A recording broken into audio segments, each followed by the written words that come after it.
Glória a Deus. Cumprimento os irmãos com a paz do Senhor, amém? Cumprimento os irmãos com a paz do Senhor. Só quem está feliz, levanta a mão bem alta e dá glória a Deus. Estamos na casa do Senhor e Deus está presente aqui neste lugar.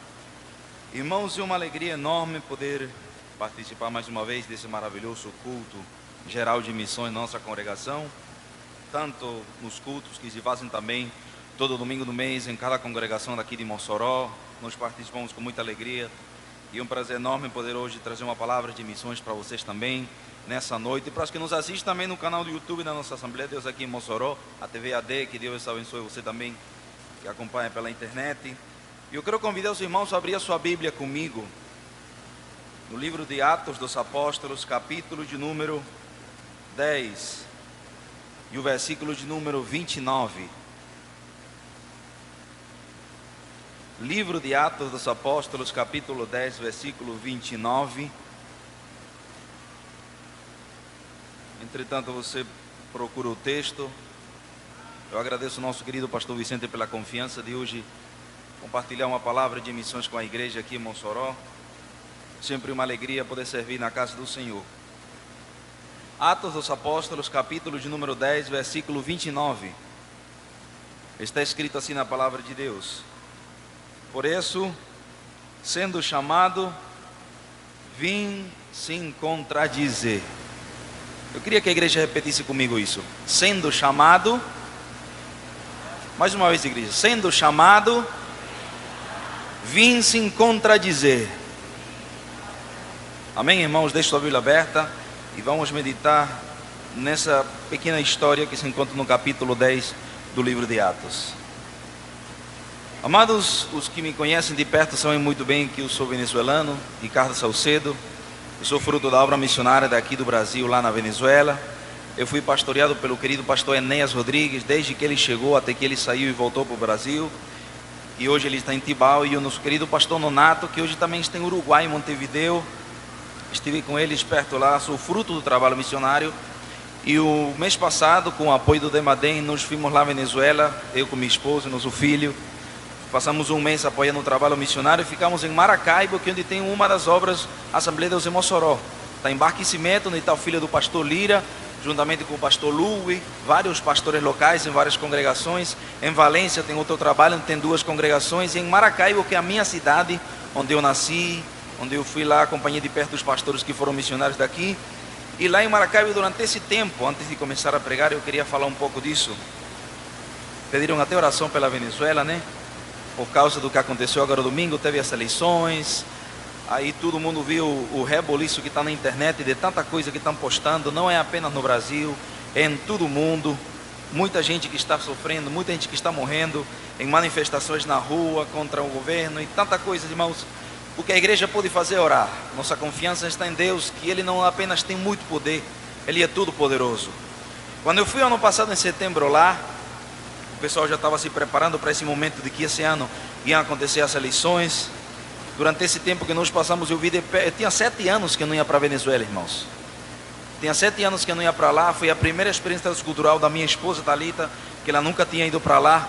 E quando a gente foi lá, eu vi uma Venezuela muito bem deteriorada, em crise, do jeito que você está vendo agora. O povo se levanta em manifestação por causa da situação crítica como está, porque eles não querem mais. Eu vi tudo esse deterioro, essa dificuldade, essa crise social, política e econômica em que está vivendo o país. E eu fui até a igreja do nosso querido pastor Baltazar, que é o missionário nativo que Mossoró, a Coopera, está tomando conta do trabalho lá em Maracaibo. O querido pastor Baltazar, que ele é nativo de Barquisimeto e está em Maracaibo. E no meio de toda aquela crise, irmãos, eu vi uma igreja que estava orando muito. Teve algo que me impactou muito. Eu fiquei muito impressionado, e pelas igrejas onde estou passando, eu estou falando isso, irmãos. Eu cheguei lá num culto de manhã, era domingo de manhã, um culto de celebração. Eles fazem um culto diferente de nós aqui no Brasil. E quando eu cheguei na igreja, todo mundo estava ajoelhado, e eu pensei que era culto de oração. E eu perguntei para o porteiro da igreja se era culto de oração.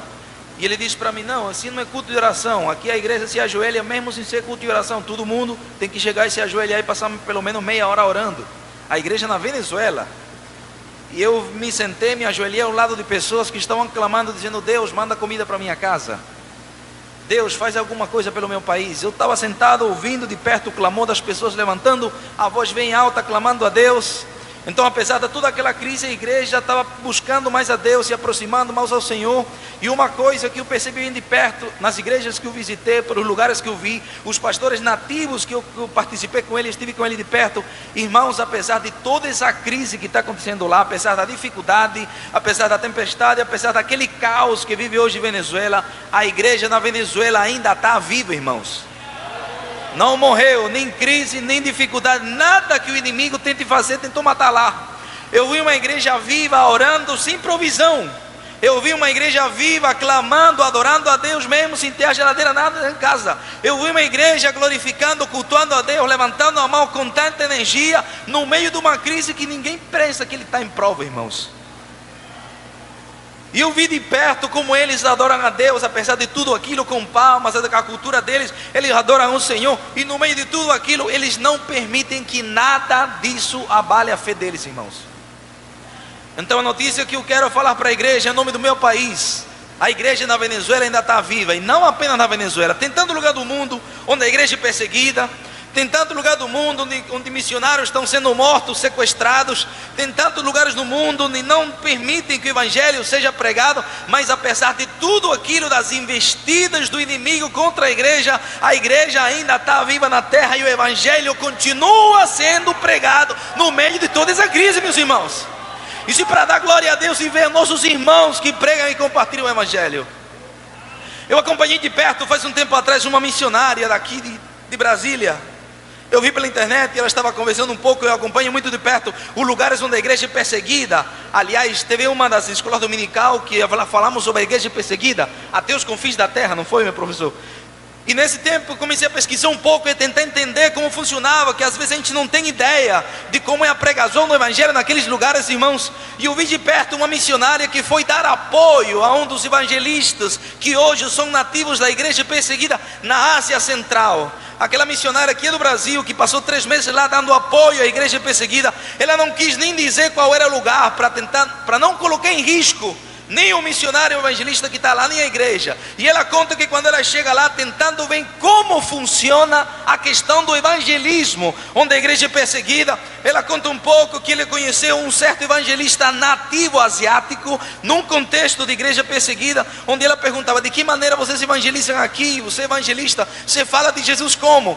E aquele asiático falava para a missionária brasileira: nós primeiros ganhamos o pessoal, trouxemos para casa. Eu coloco ele para comer na minha mesa. Eu abro meu coração, conto minhas coisas íntimas. Eu começo a criar uma amizade profunda, com confiança com ele. Quando ele começa a abrir o coração para mim, que começa também a ter uma amizade profunda comigo, em confiança, é no momento onde eu começo a orar. Começo a fazer missões primeiro orando, pedindo a Deus uma oportunidade para que no meio das nossas conversas eu possa colocar Jesus e a bendita mensagem do evangelho que salva. A missionária brasileira olhou para aquele asiático e disse assim: mas do mesmo jeito você não está correndo um risco? Você confia daquele jeito? Pode ser que dê muita confiança, que seja seu amigo, que você coloque ele para morar na sua casa, que ele lhe considere um amigo mesmo, que abra o coração para você. Mas você acha que você não corre um risco mesmo assim? Que apesar da confiança, aquele outra pessoa que está recebendo a mensagem vai para a polícia e ele denuncia, você sofre penalidades, perseguição. E aquele evangelista asiático, no meio daquele contexto, falou para a brasileira o seguinte: eu sei que um perigo, eu sei que talvez eu possa sofrer algum tipo de circunstância, pode ser um perigo, mas é um risco maior se eu ficar calado. É um risco maior se por causa de perseguição eu não pregar o evangelho. É um risco maior se por causa de espancamentos eu prefiro ficar calado para preservar meu corpo. Irmãos, aquele missionário entende que a nossa obediência missionária vai mudar a eternidade de muita gente que está caminhando para o inferno, irmãos. Muitas pessoas hoje, povos não alcançados, sem conhecer a Jesus, que estão caminhando para uma eternidade em condenação. Essa eternidade pode ser mudada com a obediência da igreja aqui na terra, nós obedecendo aquilo. Então lá na Venezuela, do tempo que a gente viu, eu vi de perto essa igreja que ainda, não apenas lá, em muitos lugares do mundo, ainda está viva.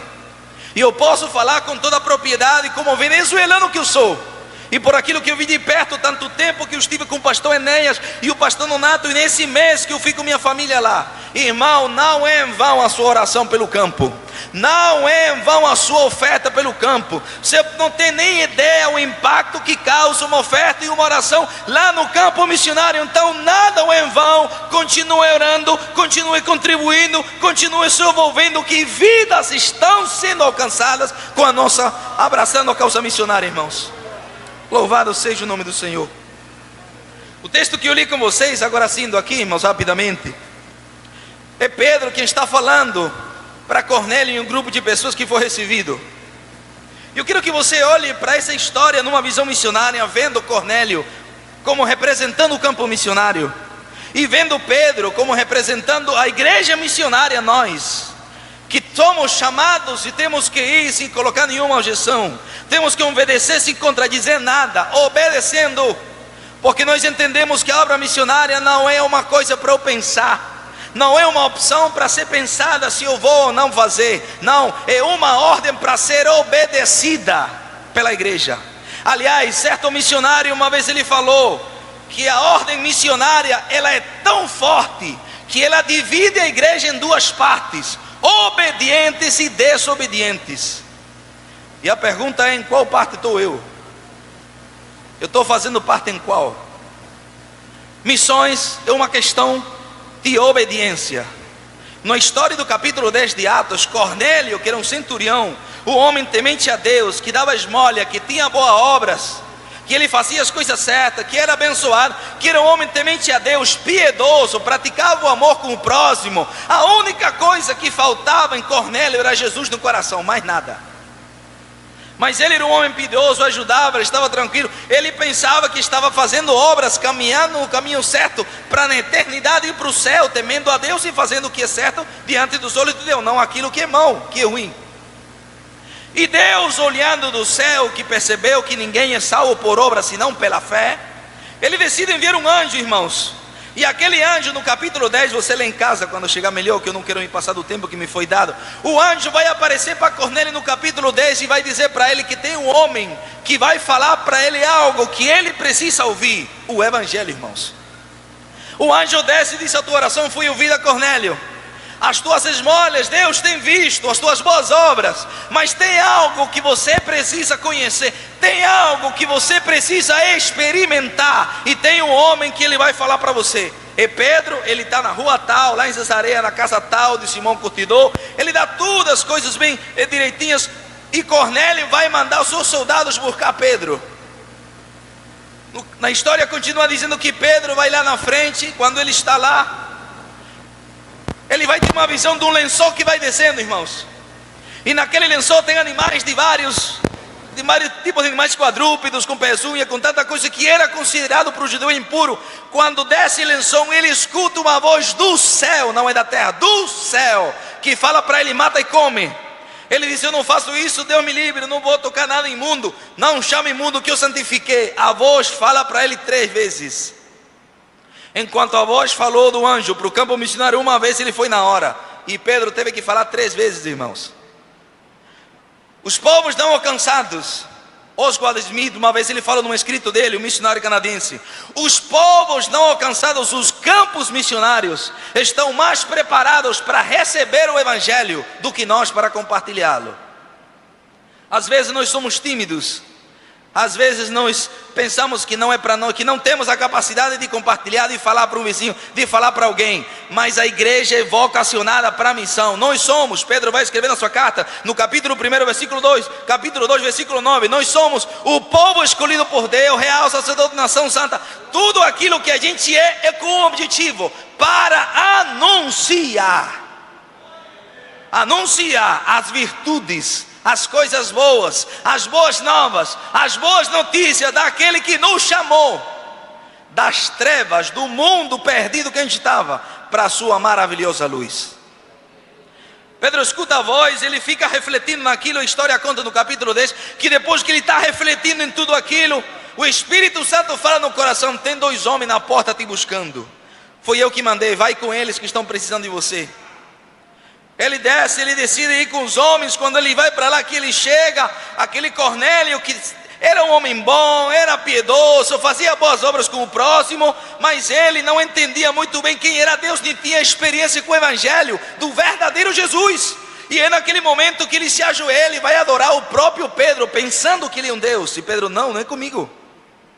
Aí Pedro fala essa frase que eu li com vocês aqui no texto, meus irmãos. Sendo chamado, eu vim se contradizer. Quando Pedro chega lá, ele talvez não esperava encontrar o que ele viu, os irmãos. Ele viu Cornélio. E além de Cornélio, Cornélio tinha chamado vizinhos e familiares. Era muita gente que Cornélio tinha reunido esperando o missionário chegar. O campo missionário estava esperando que o missionário fosse até lá para pregar para eles, irmãos. Deus já tinha preparado, tinha falado primeiro com o campo, com Cornélio. E ele chamou um monte de gente para aquela mensagem que ele ouviu do anjo, que precisava ouvir, outras pessoas também ouvissem, irmãos. E o anjo não pregou. Teve que Pedro sair de lá onde ele estava e ir até Jope para pregar a palavra para Cornélio. Porque a proclamação do Evangelho, a tarefa missionária, a responsabilidade que Deus nos confiou, do ministério da reconciliação que Paulo fala nos Coríntios, é exclusivo da igreja, irmão. Anjo não vai fazer isso, nenhuma outra instituição, nenhum outro líder. É a igreja que tem a responsabilidade exclusiva do ministério da reconciliação, da tarefa missionária. Pedro chega lá. Ele naquele momento vai falar exatamente, sendo chamado, eu vim se contradizer. Ele vai pregar o Evangelho. Quando Cornélio conta tudo, viu um anjo que falou comigo, mandou te buscar, e nós estamos aqui esperando ouvir aquilo que você tem que falar para nós. O campo estava pronto, esperando o missionário levar a mensagem. Irmãos, que coisa maravilhosa. O missionário, isso conclui dizendo que o missionário vai para o campo como resposta dos povos não alcançados. Eu vi certa vez que Ellen Gaspar falar um trabalho de missões, que ela foi para uma tribo indígena, onde estava conversando com um indígena que certa vez disse para ele: nós sabemos que tem um Deus que criou tudo que a gente vê, o céu, a lua, as estrelas, as árvores, as frutas que eu como, a água do rio que a gente bebe, as plantas, tudo. Nós sabemos que tem um Deus que criou tudo. Falava certo o indígena que não conhecia o Evangelho. Mas nós não sabemos qual é o nome desse Deus. A gente não sabe como chamar Ele. A gente não sabe onde Ele mora. Se alguém me falasse desse Deus. Irmãos, existem campos missionários que esperam que a gente faça algo por eles. Macedônias que até hoje estão clamando: passa para cá e nos ajuda. Você come todo dia desse pão espiritual, e nós também queremos receber, nós também queremos nos alimentar. Não é só para nós, é para compartilhar. Boas novas existem para serem compartilhadas, não para ser reservada para mim, é para compartilhar. E nós somos a resposta daqueles que estão precisando e clamando espiritualmente por ajuda, e por esse pão espiritual, mortos nos seus delitos e pecados. Quando eu fui agora para a Venezuela, eu vou concluir com isso aqui já. A gente se sentou para conversar com minha avó, minha esposa. Minha avó é a mãe do meu pai, do pastor Richard, pastor Vicente. Minha avó, ela contou para minha esposa, que eu já tinha contado para ela, mas eu queria que minha esposa ouvisse da voz da minha avó. Lá na Venezuela eu tinha 2 anos de idade, irmãos, era no ano 94. Naquele momento minha avó começou a ir para uma igreja lá em Maracaibo. Sentiu o desejo de ouvir a palavra de Deus.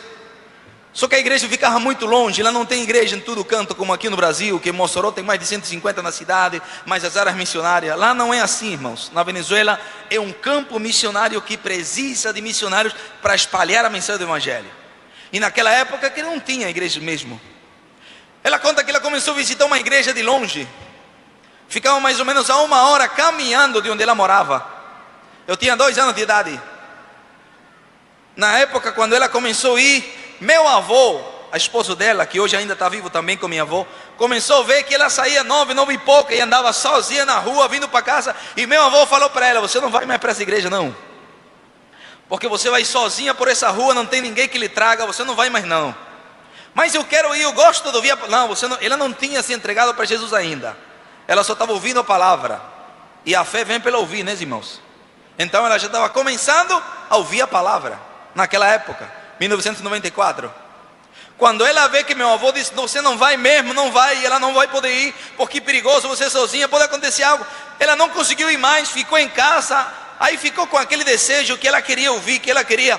Irmãos, ela contou para mim, para minha esposa, lá uma manhã na casa do meu pai, que ela um dia se ajoelhou, irmãos, não era crente ainda, um Cornélio da vida, que tinha desejo de conhecer esse Deus, pensava, fazia as coisas certas, mas não tinha experiência do Evangelho, nem Cristo no coração. E ela se ajoelha e diz, Deus, eu sei que o Senhor existe.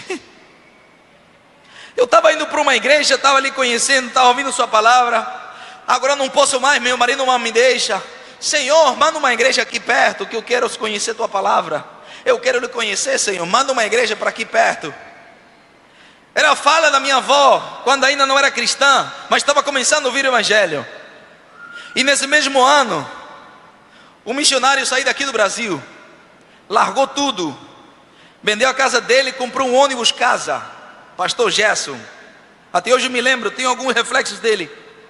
Decidiu pegar esse ônibus e obedecer a voz de Deus e ir para onde Deus estava lhe mandando. Foi subindo do Brasil para lá para o norte, atravessou para a Venezuela, continuou indo para onde estava. Quando ele entra na minha cidade, eu falava com as filhas dele, Deus fala para aquele homem aqui que você vai ficar. Isso era no ano 94, quando minha avó estava orando.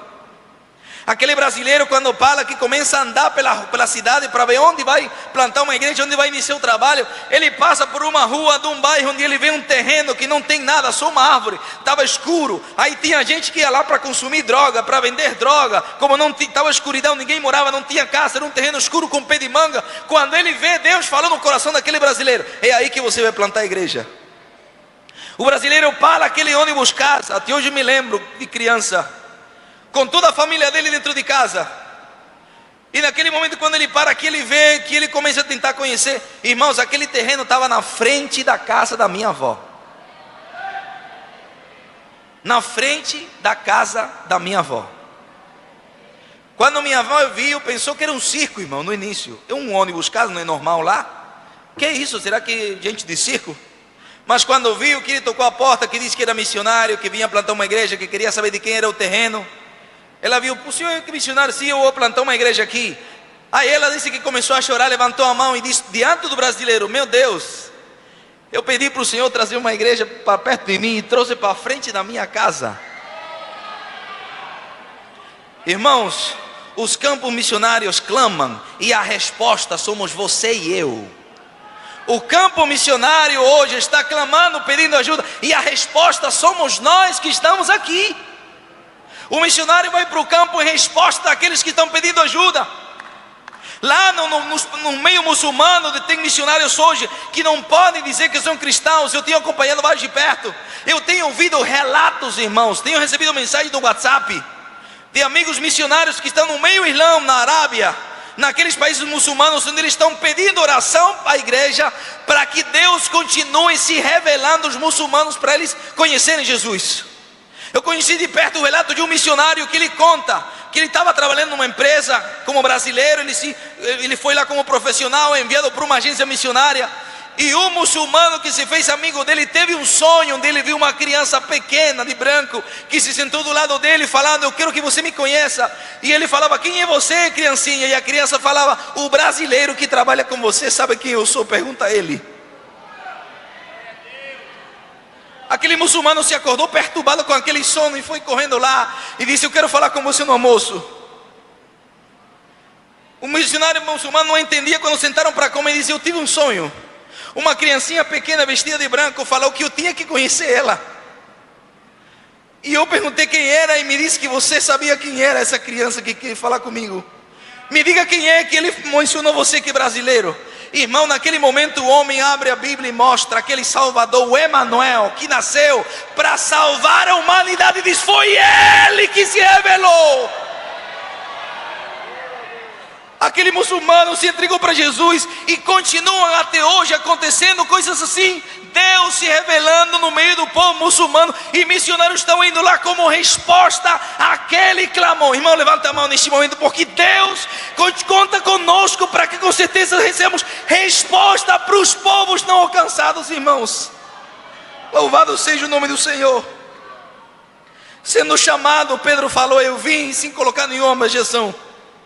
Até hoje o Evangelho continua sendo pregado não só na Venezuela, no Oriente Médio, na Ásia, nas tribos indígenas longínquas, onde nós não conhecemos, não temos nenhum tipo de conhecimento. Mais de 7.000 línguas hoje não têm a Bíblia traduzida no seu idioma, e nós estamos aqui com a responsabilidade do Ministério da Reconciliação, cumprindo nosso propósito como igreja missionária, para que nós cheguemos àquilo que vai ser cumprido no Apocalipse. Gente de toda tribo, de toda língua, de toda cor, de toda nação, de todo idioma, da Venezuela, do Brasil, do Oriente Médio, reconhecendo o Deus Salvador que morreu por nós.